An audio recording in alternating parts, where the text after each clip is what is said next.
let me say, texts and how we do analyze it, but we have to have an idea about some factors, some, let me say, items, some elements which are very much necessary to be understood before we even start analyzing a test.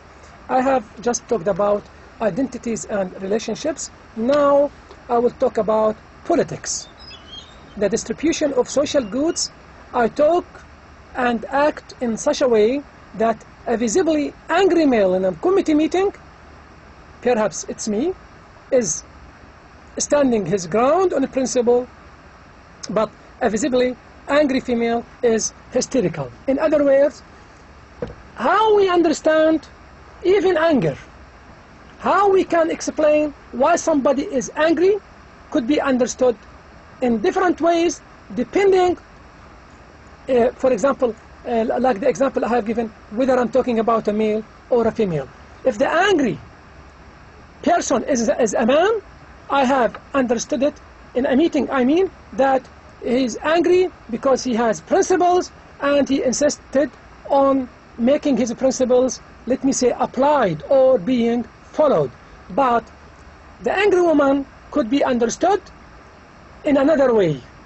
It is not the same way that I have explained the political behavior of a given man in a given meeting, for example. Connections. In general, when I say something, or if I write something, I have to keep in mind and I have to consider what I have already said in the past. What I write now must not contradict with what I wrote even in the past. What I say now must not contradict what I said some months or even years ago. And even in other words, we have a connection. We have to have a connection between what we say now and what we said in the past. So I talk and act so as to make what I am saying here and now in this committee meeting about whether we should admit more minority students connected or relevant to what I said last week about my fears of losing my job given the new government's turn to the right. In other words, if in a committee meeting I supported the idea that the minority students are to be given the chance to study at the universities, to be financially supported, this indeed goes in line with what I said last week or some weeks ago, that the government might turn to the right. In other words, might tend to stop giving the students who belong to the minorities, especially in the West, let me say, free fees or the same opportunities that are given. For example, suppose we are talking about a given country in the West, what the local students are given. So what I say in the committee meeting must be connected to what I said last week, 2 weeks ago, 1 month ago, whatever. So connections is very much also important in what we say and in what we write. So I talk and act so as to make what I am saying here and now in this committee meeting about whether we should admit more minority students connected, to be connected or relevant. In other words, doesn't contradict, relevant to what I said last week about my fears of losing my job given the new government's term to the right. Notice that let me say, there is a relation between losing my job because of a government which turns to the right and forbidding minority students to be given the chance to be supported or to be even admitted at some of the universities, as if I'm talking about the same behavior of the same government, suppose in one of the West countries, for example. Semiotics. Good. What and how different symbol systems and different forms of knowledge count. I talk and act so as to make the knowledge and language of lawyers relevant or not over everyday language or over non-lawyerly academic language. Suppose now I am a lawyer. In general, lawyers do speak in a given way, in certain ways, especially if they are in their work. At courts, for example, in their business offices, whatever. Now, we have something called everyday language. Everyday language, what I mean by everyday language, it is the common language used between people. The informal language. The language I use in the street. I use at my home. But now, suppose I'm a lawyer and I want to say something about some laws. If I use the language of lawyers, which is called sometimes the register, by the way, that might not be understood by the common people. It differs from the everyday language. Why? Because I might use some symbols, some acronyms, some words which have certain meanings in the field of law between lawyers. If they are used in the same way, the people of the street, common people who are not specialists in law, who are not lawyers, wouldn't understand. So I would talk about law, about our business as lawyers, but at the same time I would use a level of the language which is not over the everyday language, which is almost similar. So what and how different symbol systems and different forms of knowledge count. I talk and act so as to make the knowledge and language of lawyers relevant or not over everyday language. Let me make it even easier.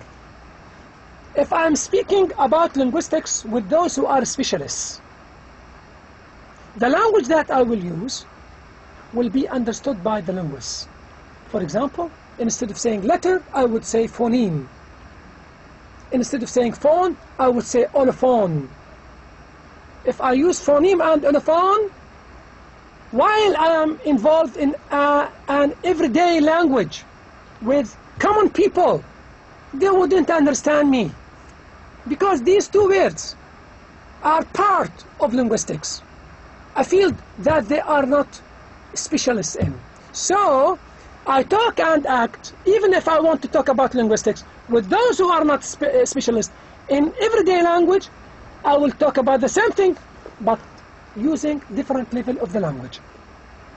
I talk and act so as to make the knowledge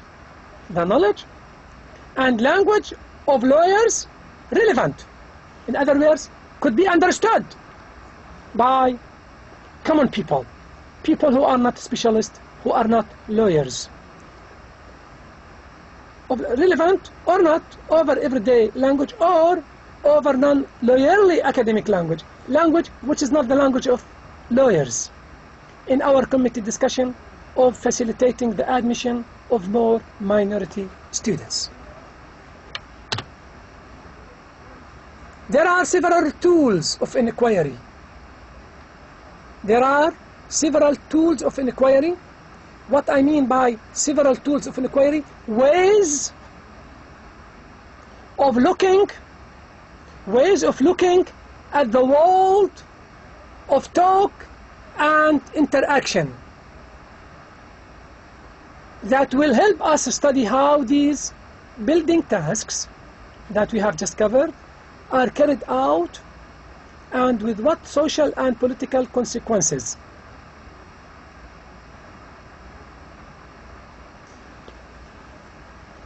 There are several tools of inquiry.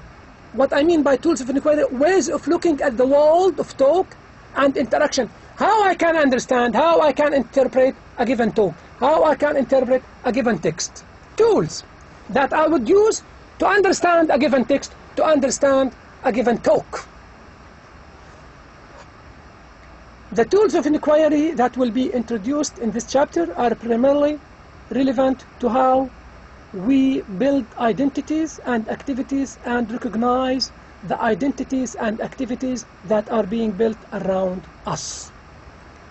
So these tools will help us understand the way I wish people can see me, through what I write or through what I speak. In other words, the identity I like for myself, and I like people to describe it, to see it. These tools would help me understand this, and it also would help me understand the outside world, the identities of others. So the tools of inquiry that will be introduced in this chapter are primarily relevant, suitable to how we build identities and activities and recognize the identities and activities that are being built around us. So it helps us build our own identity in the way we like, and it helps us understand why other people try to have such an identity about themselves. When I say identity, how you like to appear, how you like to be seen by other people. So these tools will help me understand why those people try to appear in that way.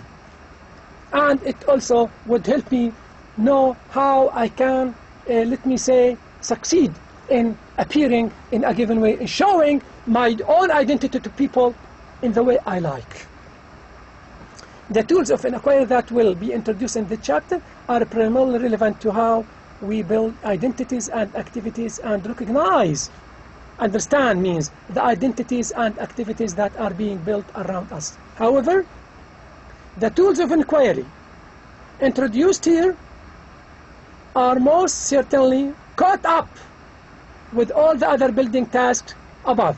The building task that we have just covered, these tools have something to do with it, as well as we will see progressively in this book. The tools to be discussed in this chapter, so the tools that we are going to discuss now, in other words, the ways of looking at the world of talk and interaction. First, situated identities. That is, different identities or social positions we enact and recognize in different settings. In other words, in different settings, different situations, you act and you speak in different ways. If you are at home, you would speak in a way, your identity would differ from the way you do speak when you are, let me say, in a lecture hall. The identity you have in the lecture hall is that you are a student, so you have to speak in a way which could be described as formal, but if you are at home, you have another identity. There, you are not a student. Indeed, there, you are one of the family members. You are the child. You are the son. So, situated identities. Identity is determined to a great extent by the situation. If I am a doctor at the university, if I go home, I couldn't play the role of a doctor with my children. If my identity at home is not as a doctor, so the way I do adapt to speak with my children must differ as well. Situated identities, that is different identities or social positions we enact and recognize in different settings. B, social languages.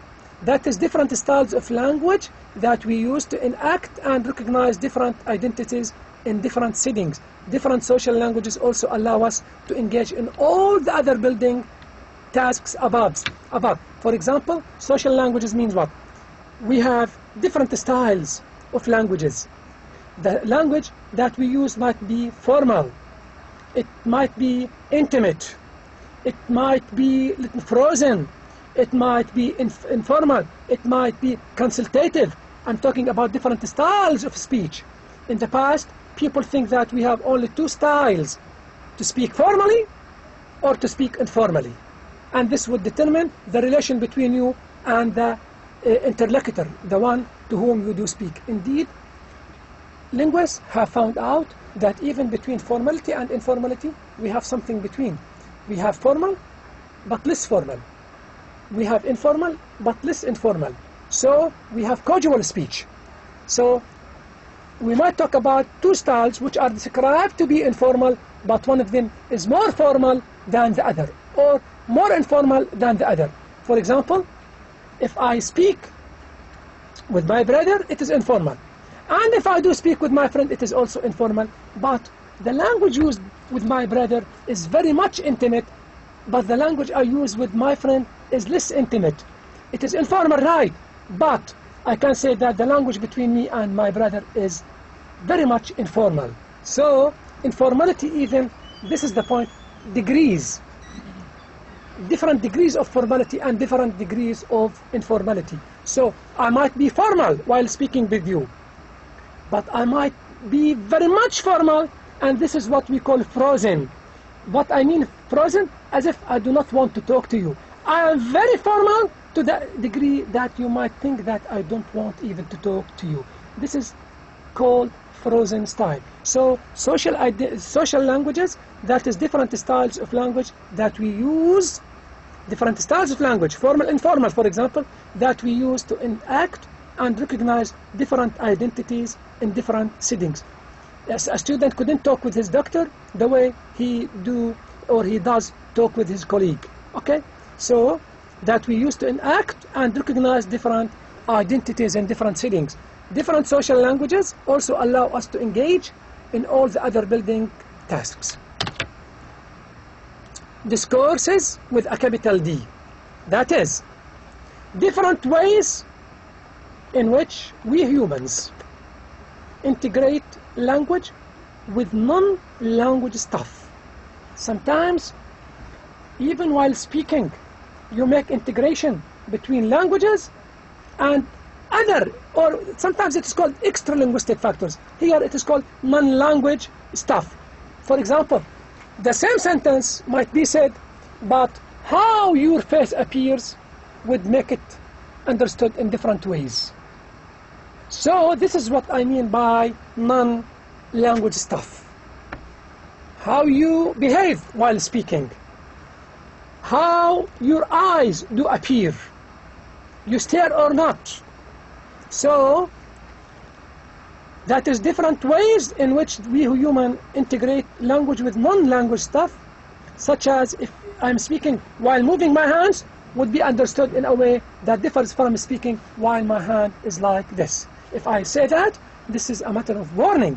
But if I say the same thing while my hands are here, tied, that might not be understood as warning signal. So, as different ways of thinking. Okay. Conversations with a capital C, that is long-running and important themes or motifs that have been the focus of a variety of different texts and interactions in different social languages and discourse through a significant stretch of time and across an array of institutions. Conversations with a capital C, that is long-running and important themes or motifs that have been the focus of a variety of different things. What is the crucial thing I want to achieve in a given text? What is the most important thing? That most important thing could be found in that text, and the same thing could be found in another text. It could be found in my speak now, and it could be found in the speech of other. The central point that the text has, or the central point that your talk has. I would like to thank you all, and I hope I have covered everything and you have understood everything. Thank you so much.